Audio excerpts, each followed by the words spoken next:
Today I'm going to share the 4 mistakes most people make when taking magic mushrooms. So I've had a lot of people come to me trying to get me to diagnose what went wrong with their mushroom trip. And these are the 4 things that I find most people have in common when they end up either having a bad trip, no trip at all, or just not really good experience. So the first and foremost mistake most people make is taking their mushrooms on a full stomach.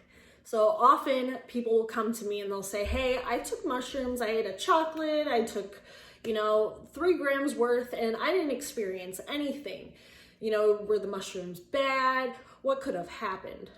And the first question I tend to ask is, when was the last time you ate before taking the mushrooms? And of course, most of the time the answer is, oh, I ate an hour before. And most times they ate a large meal. So when you take the mushrooms on a full stomach, it's kind of hard for you to feel anything when your body is having to digest all of that food. So it's going to digest that food and then eventually get to the mushrooms, and you may not even feel it because your body has been digesting all of that food as well.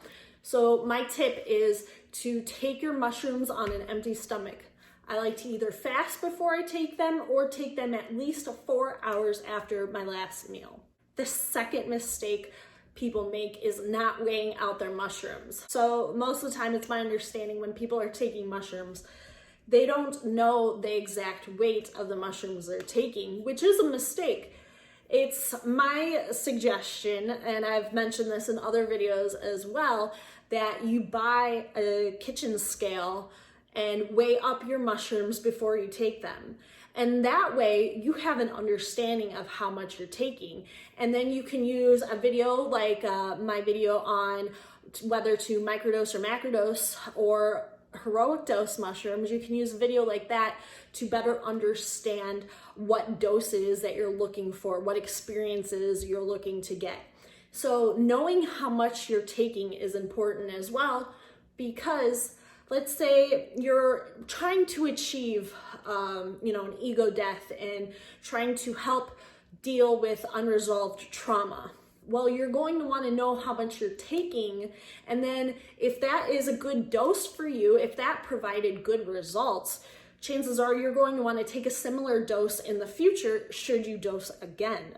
So knowing how much you're taking each time is very valuable, because then you can either make note or journal or something how much of a dose it was that you took to get X results or to get X feeling out of the experience.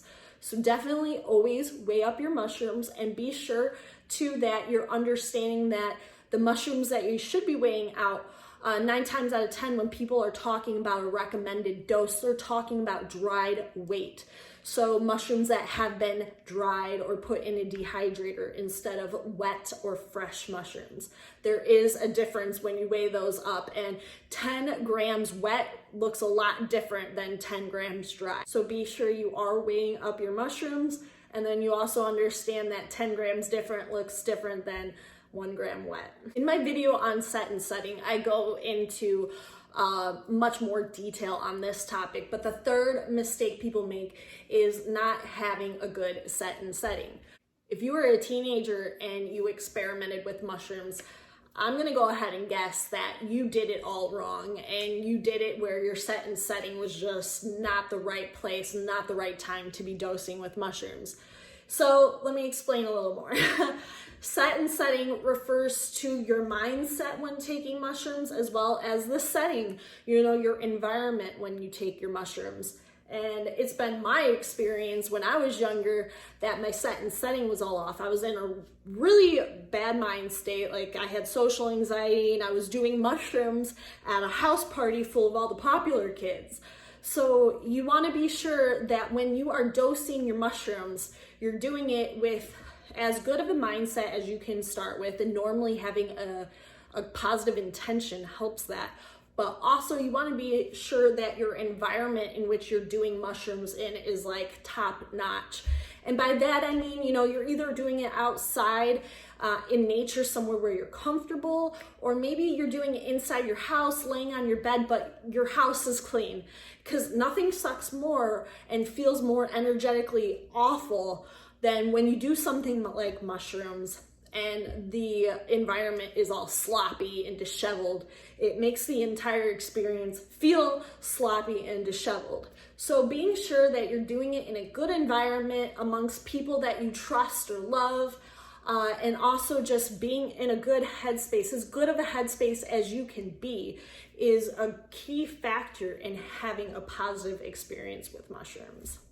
And this is a reminder that if you're looking to feel a lot more well-rounded and knowledgeable when it comes to experimenting with magic mushrooms, I encourage you to go to the description below and check out my ebook, because it goes through the ins and outs of everything you might want to know when it comes to using magic mushrooms. So the fourth mistake most people make is either not having a trip sitter or having no support system to help them integrate the experience into their life. So with a trip sitter is just somebody who sits through the experience with you, and they're either an experienced psychonaut or not. They're just somebody who's open-minded and who is trustworthy, who can help hold space for you while you are going through your experience. A trip sitter is super important if you are totally new to mushrooms and you have any doubt about your ability to make it through the experience, whether you're afraid you're gonna bug out or lose control or any of those things. A trip sitter is super important for helping you to just like talk yourself off of a mental cliff if you are feeling really just like you're not sure if you're in reality anymore or not. They'll be able to help talk you through that. Now with integration is a key word amongst the medicine community. And integration basically means like, look, you're doing these things probably to help with PTSD, help depression, anxiety, just to feel better, have a better way of life. But how do you take that experience of doing mushrooms or whatever medicine it is that you're working with and integrate it into your daily life so that your blissful, amazing, beautiful experience that helps you to sort through some bullshit isn't just left in the experience. You can take it out into the real world with you. So having a support system to help you learn how to integrate or see how you can integrate things throughout your day-to-day life is super important. So that's either, finding maybe a psychedelic club that meets locally, or, with COVID and everything going on, I'm sure there's also psychedelic groups that meet online that you can use as a resource to explain what you went through and get people's feedback and guidance for integration. Not only that too, but I know some therapists nowadays have become more open-minded to talking with their clients about their psychedelic experiences. So there is that as well. But just have somebody that you could talk to. Maybe it is your trip sitter, talking to them and figuring out how to integrate this experience into your life so that you can take what you've learned, take all of these beautiful experiences and bring them out into the real world with you. Because that's where the true importance of the psychedelic experience really comes from, in my opinion, is being able to take it out into the real world and experience the bliss and the happiness outside of doing these things. So those are the 4 mistakes that I have found most people make when taking magic mushrooms. If you found this video helpful, please go ahead and like it, subscribe to my channel, comment below with, have you made any of these mistakes? I would love to hear. It helps to learn from other people and hear the other mistakes people have made so we ourselves don't make them as well. So comment below, subscribe to my channel. If you feel compelled to support my message, I would love to have you on my Patreon. You can find me patreon.com/Kelly Hanner, and also find me on Instagram at Kelly_Hanner. Thanks so much, guys. Peace.